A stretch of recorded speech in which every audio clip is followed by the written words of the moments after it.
அன்பர்களே, திருவாரூர் ஸ்ரீ தியாகராஜ சுவாமி திருக்கோயிலை பார்த்து கொண்டிருக்கிறோம். 4வது பகுதி. திருவாரூர் கோவில் நாற்புறமும் உயர்ந்த மதில்களுடன் கோபுரங்களோடு விளங்குகிறது. கீழ்கோபுரம் 118 அடி உயரம். வீதி பிரகாரங்களையும் சேர்த்து 5 பிரகாரங்கள் உள்ளது. கிழக்கு கோபுர வாயிலில் வழியாக சென்றால் விநாயகன், முருகன் சன்னதிகள் இருபுறமும் உள்ளன. உள்ளே நுழைந்தால் வீதி விடங்க விநாயகர் சன்னதி உள்ளது. அவர் பின்னால் பிரம்ம நந்தி உள்ளார். மழை வேண்டி இப்பெருமானுக்கு நீர் கட்டுதல் உண்டு. பசுக்கள் நன்றாக பால் கறக்க இவருக்கு சாற்றிய அருகம்புல் உணவை கொண்டு போய் கொடுப்பார்கள். பெரிய பிரகாரத்தில் பலம் வந்தால் பக்த காட்சி மண்டபம். இந்த மண்டபத்தில் தான் பங்குனி உத்திர விழா முடிந்து நடனக்குளத்தில் தியாகராஜர் எழுந்தருளி இருக்கும் இடம் இது. ஊஞ்சல் மண்டபத்தில் சந்திரசேகரரின் ஊஞ்சல் உற்சவம் நடைபெறும். அடுத்து ஆகாய விநாயகர், துலாபார மண்டபம், சரஸ்வதி தீர்த்தம் முதலியவை உள்ளன.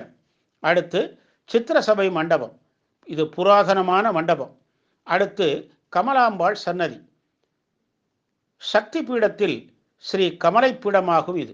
அம்பிகை தவக்கோலத்தில் காட்சி தருகிறாள். இவ்வன்னைக்கு ஆடிப்பூர திருவிழா நடைபெறும்.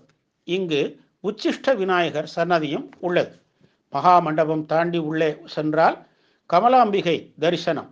4 கரங்களோடு அமர்ந்த நிலையில் யோகாசனத்தில் காட்சி தருகிறாள் கமலாம்பிகை. மேற்கு மூலையில் அக்ஷர பீடம் உள்ளது. இதில் பீடமும் 51 எழுத்துக்களும் உள்ளன. அடுத்து ஷண்முகர், பாலசுப்பிரமணியர், கலைமகள், மகரிஷிகள் வழிபட்ட லிங்கங்கள் உள்ளன. வெளியே வந்தால் எதிரில் பார்ப்பதீஸ்வரம். இங்கு உள்ள தீர்த்த கிணறு முக்கிய கிணறு எனப்படும். இதை அடுத்து ஒட்டு தியாகேசர் கோவில் உள்ளது. இங்குதான் விரண்மீண்டர் சுந்தரரை தடுக்க இறைவன் சுந்தரரை ஆட்கொண்ட இடம் இது. அடுத்து தேவாசிரிய மண்டபம் எனப்படும் 1000 கால் மண்டபம். செல்வ தியாகேசர் ஆழித்தேர் விழா முடிந்து இம்மண்டபத்தில் தான் செங்கோல் செலுத்துவார். அதனால் இது ராஜதானி மண்டபம் எனப்படும். சேக்கிழார் தேவாசிரியன் என்னும் திருக்காவணம் என்கிறார். அடுத்து சங்க தீர்த்தம். அதன் அருகில் உள்ள சூரியன் கோபுரம் வழியே உள்ளே செல்ல வேண்டும். கோபுர வாயிலில் விரண்மீண்டார் திருக்காட்சி தருகிறார். அடுத்து இந்திரன் கொடிமரமும் ராஜநாராயண மண்டபமும் உள்ளன. பங்குனி உத்திர விழா முடிந்ததும் பெருமான் இங்குதான் எண்ணெய் காப்பு காண்பார். மகாமண்டபத்தின் வலப்பக்கம் விநாயகர், இடப்பக்கம் துர்க்கை சன்னதிகள் உள்ளன. ஏகாதச ருத்ரலிங்கங்கள், ஜுவரகரேஸ்வரர் சன்னதிகளும் இங்கு உள்ளன. அடுத்து முசுகுந்தர் சன்னதி, இந்திரலிங்கம் சன்னதி.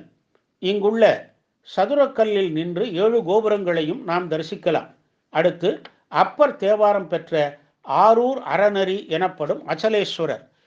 இங்கு இறைவன் அச்சலேஸ்வரர், இறைவி புவனேஸ்வரி, நமிநந்தி அடிகள் தண்ணீரை கொண்டு தீபமேற்றிய இடம் இது. இதை அடுத்து தக்ஷேஸ்வரம், மாணிக்க சக்கரேஸ்வரர், பகீரதேஸ்வரர், கைலாய தியாகர், பாண்டியநாதர், சப்தமாதர், சப்தரிஷீஸ்வரர், சோரநாதராகிய சன்னதிகளை வழிபட்டு ஆடகேஸ்வர தரிசனம் செய்கிறோம். ஆடகேஸ்வரம் அப்புத்தலம். இங்கு நாகப்பிலம் உள்ளது. வழிபாட்டு வலமாக வரும்போது தலம் பாதிரி உள்ளது. வில்வ விஸ்வாமித்ரேஸ்வரர், புரூர்வ சக்கரேஸ்வரர், மகாபலீஸ்வரர், ரௌத்ர துர்க்கை, அருணாச்சலேஸ்வரர், வருணேஸ்வர விநாயகர், வருணேஸ்வரர் சன்னதிகள் இங்கு உள்ளன. அடுத்து ஆனந்தேஸ்வரம், மங்கண முனிவரால் ஸ்தாபிக்கப்பட்ட பெருமான் உள்ள இடம் இது. அடுத்து விஸ்வகர்ம ஈஸ்வரர், அழகான கருங்கற்கோயில். இங்கு தட்சிணாமூர்த்தி, கணபதி, துர்க்கை, பிரம்மா முதலிய சிற்பங்கள் அருமை. அடுத்து சித்தீஸ்வரம், மேற்கு நோக்கிய சன்னதி. அடுத்து தட்சிணாமூர்த்தி சன்னிதானம். இங்குதான் கமலை ஞானப்பிரகாசர் ஞானோபதேசம் பெற்ற இடம். அடுத்து தட்டச் சுற்றி அடி மண்டபம். இங்கு வல்லபை விநாயகர் சன்னதி உள்ளது. கொடிமரம். இங்கு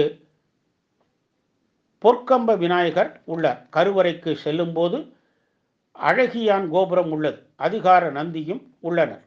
உள்ளே வலம் வரும்போது பிரதோஷ விநாயகர், சந்திரசேகரர், சோழ மன்னன், மாணிக்க வாசகர், திரிபுர சம்ஹாரர், ஐங்கால காசி விநாயகர் ஆகியோரை தரிசித்து கருவறையில் மூலவர் வன்மீகநாதரையும் தரிசிக்கலாம்.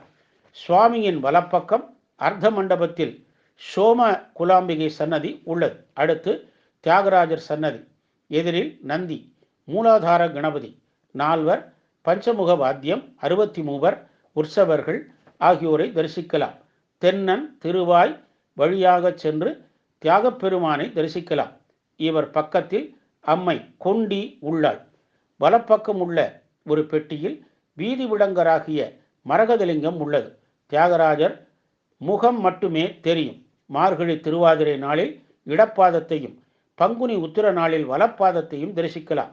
அடுத்து வாதாபி கணபதி, சகஸ்ரலிங்கம், பிக்ஷாடனர், மகாலட்சுமி, துர்கை, லட்சுமி சரஸ்வதி, மந்திரபீடம், நவகிரகத்தையும் தரிசிக்கலாம். வடக்கு பிரகாரத்தில் ருண விமோச்சனர் உள்ளார். ஆதிசண்டர், யமச்சண்டர் என 2 சண்டிகேஸ்வரர் சன்னதிகள் இங்கு உள்ளன. சந்திரசேகரர் கோவில், பைரவர் சன்னதியும் உள்ளன. ஆரூர் அற்புதங்கள் தொடரும்.